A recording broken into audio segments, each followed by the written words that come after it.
Hello everyone, I am अंश Agarwal. I hope आप सभी की प्रिपरेशन बहुत अच्छी चल रही है और आज के वीडियो के बाद आपका पढ़ाई करने का तरीका बिल्कुल चेंज हो जाएगा, है ना। तो बहुत ध्यान से आज का वीडियो देखना, ये आपके बहुत काम आएगा और आप आगे जो भी एग्जाम देने वाले हो, चाहे वो कैट हो, जेट हो, आईएफटी तो खैर हो चुका है, या आईपी मैट, जिप मैट हो, इन सब एग्जाम्स में आप बहुत अच्छा स्कोर करोगे। इवन आपके अगर कॉलेज या स्कूल के एग्जाम्स हैं उसमें भी, ठीक है। और आजकल एक बहुत कॉमन चीज़ है, आजकल काफ़ी बच्चों से जब बात होती है, वो लोग बोलते हैं हमने साल भर खूब मेहनत की, हम लोग 10-10 घंटे पढ़ते थे, 15-15 घंटे पढ़ते थे, फिर भी हमारा रिजल्ट क्यों अच्छा नहीं आया, है ना।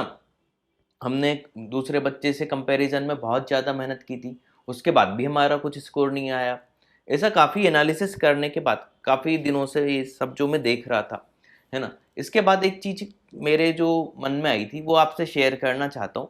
और ख़ास तौर से ये ऑनलाइन में आजकल जो हो गया है, इसमें एक चीज़ आप ध्यान से समझो, एक, है ना, और ये डेफिनेटली आपकी बहुत हेल्प करेगा, ठीक है, कि आप लोग बहुत ज़्यादा पढ़ाई करते हो उसके बाद भी आपका रिजल्ट क्यों नहीं आता। एक पहले एक एग्जांपल छोटा सा शेयर करते हैं।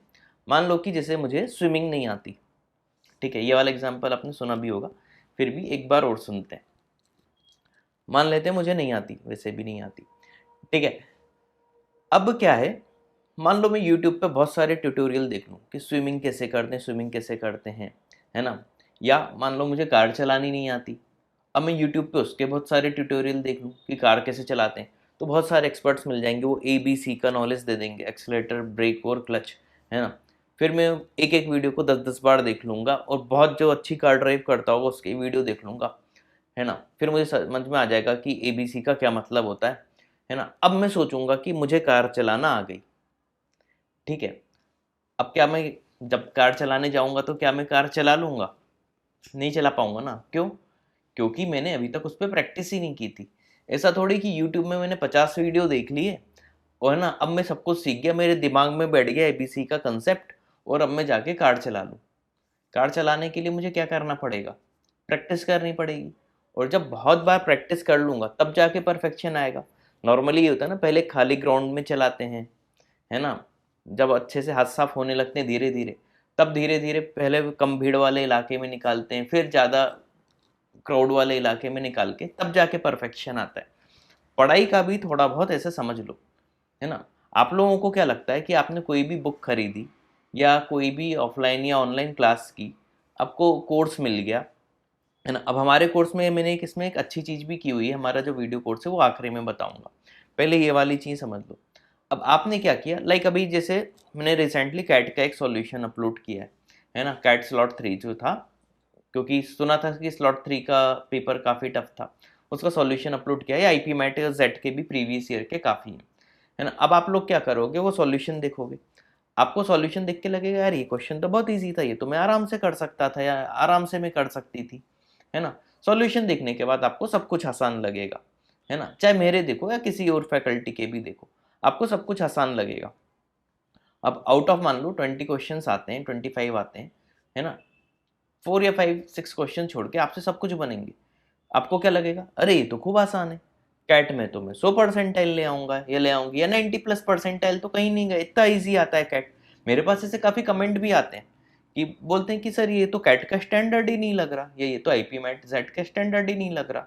ऐसा लग रहा है कि तो बैंक एसएससी के एग्जाम से ये तो हम आराम से निकाल लेंगे। लेकिन फिर जब फाइनली कैट या जेट होता है या आईपी मैट होता है, उसके बाद जब रिजल्ट देखो तो रिजल्ट तो अच्छा आता नहीं है। ऐसा क्यों होता है? ये वो वाला कार वाला एग्जाम्पल है। पॉइंट समझ में आ रहा है?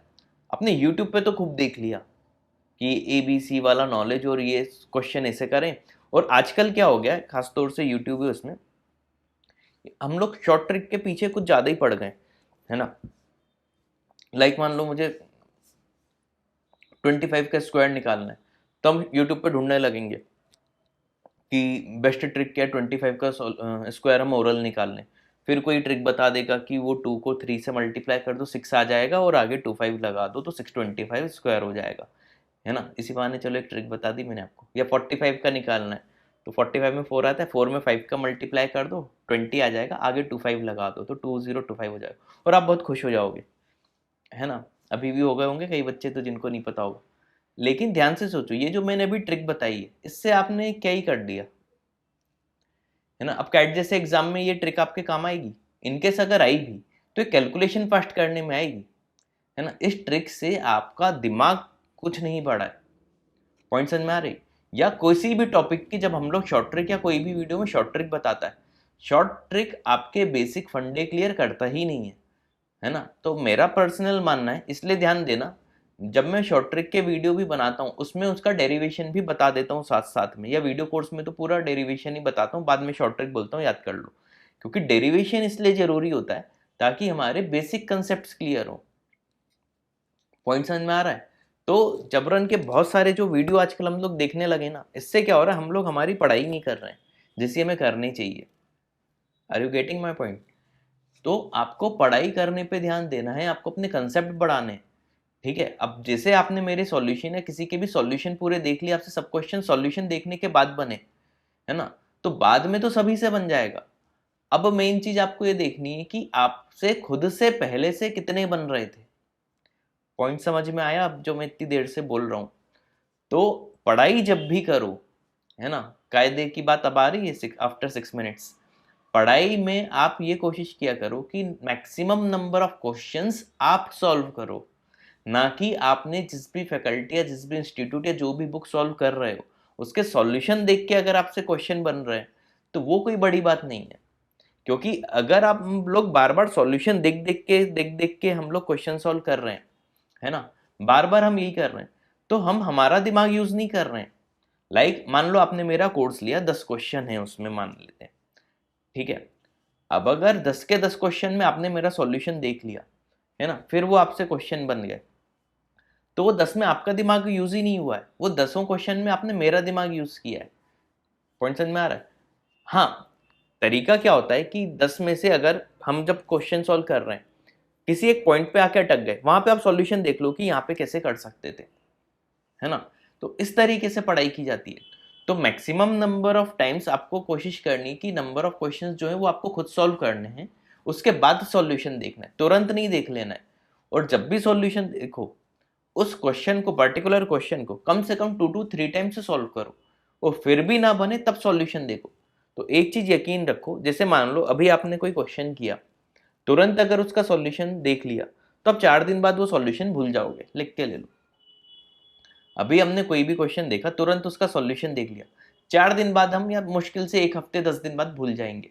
तो फाइनली क्या होगा, हमें लगता है हमारा कोर्स हो गया, लेकिन 10 दिन बाद जब सेम क्वेश्चन आईपी मेट या कैट या जेट में आ जाएगा, है ना, तो हमें उसका सॉल्यूशन ही याद नहीं आएगा। फिर हम एग्जाम में बोलते हैं यार ये किया तो था लेकिन याद नहीं आ रहा। ऐसा होता होगा ना। ये है मेन पॉइंट। अब वहीं उस क्वेश्चन को पहले 3-4 बार ट्राई कर लेते खुद से बिना सॉल्यूशन देखे, है ना, पूरे अपनी जान लगा देते उस क्वेश्चन में। फिर अगर सॉल्यूशन देखते नहीं बनने के बाद, या तो बन जाता, मोर देन 60 या 70% में बन जाएगा, 30% मान भी लेते हैं कि नहीं बना, 30% मान भी लेते हैं कि नहीं बना, फिर अब सॉल्यूशन जब आप देखोगे तो आपको अपनी गलती पता चलेगी, फिर वो गलती आप कभी रिपीट नहीं करोगे। तो जब वो सेम टाइप का क्वेश्चन अब 10 दिन बाद भी आएगा तो आपको याद आएगा कि इस टाइप के क्वेश्चन में मैं ये गलती कर रहा था या कर रही थी, तो अब मुझे ये गलती नहीं करनी है। तो इस तरीके से पढ़ाई होती है। तो मेन जो पूरा एक कंक्लूजन पे आए अब इस वीडियो के, तो इसका कंक्लूजन ये है कि पका पकाया हमें नहीं यूज करना है। आप किसी भी इंस्टीट्यूट या कहीं का भी मटेरियल लेते हो, सब कुछ आपको पका पकाया दे दिया जाता है। नॉर्मली हमारे वीडियो कोर्स में भी हमने उसमें थोड़ा सा चेंज इसीलिए किया है। हमारे वीडियो कोर्स में जो प्लस पॉइंट है वो ये है कि हम जब थ्योरी देते हैं उसके बाद जो आपको ऑनलाइन पीडीएफ प्रोवाइड की जाती है जिसमें नंबर ऑफ क्वेश्चंस होते हैं, उन क्वेश्चंस की आंसर की ही नहीं रहती है ना, और सॉल्यूशन रिटन फॉर्मेट में होते ही नहीं है। तो क्या होगा कि वो हर टॉपिक का आपको हर शीट एक टेस्ट जैसे देनी पड़ती है, और जब तक आप किसी भी टॉपिक को टेस्ट जैसे नहीं दोगे उसमें आपकी कमांड आएगी ही नहीं।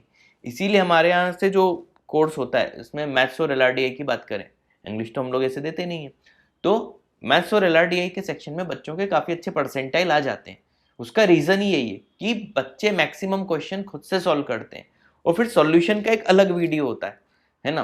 तो सॉल्यूशन का वीडियो फिर वो बाद में देखते हैं, तब जाके उनको आंसर और डिटेल में सॉल्यूशन पता चलता है ना। तो पहले फर्स्ट फेज में एकदम जब उनके पास शीट जाती है तो उसमें ना उनको आंसर की मिलती है ना सॉल्यूशन, तो पहले वो पूरी शीट उनको खुद से सॉल्व करनी पड़ती है। तो ये जो प्लस पॉइंट होता है, इस तरीके से जो बच्चे वीडियो कोर्स अच्छे से फॉलो करते हैं उनके अच्छे परसेंटाइल भी आ जाते हैं। पॉइंट समझ में आया? तो मेन चीज ये थी, फिर से कंक्लूजन बता देता हूं, कि कोई भी आप मटेरियल सॉल्व कर रहे हो किसी भी इंस्टीट्यूट का, कहीं का भी, आपको पहले क्वेश्चंस खुद से सॉल्व करने हैं, और जो क्वेश्चन नहीं बन रहे उन पे अलग से मार्किंग कर दो, जो बन रहे हैं उनको करते जाओ, और जिन क्वेश्चन को मार्किंग किया है उनको 2 to 3 टाइम्स एक और बार सॉल्व करो, है ना। उसमें से देखना, मान लो आपने 10 क्वेश्चंस मार्क किए, हो सकता है 2 to 3 टाइम जब करो तो 5 क्वेश्चन सॉल्व हो जाएं, फिर बचे हुए जो 5 क्वेश्चन फिर भी ना हो उसके सॉल्यूशन देख लो, ठीक है।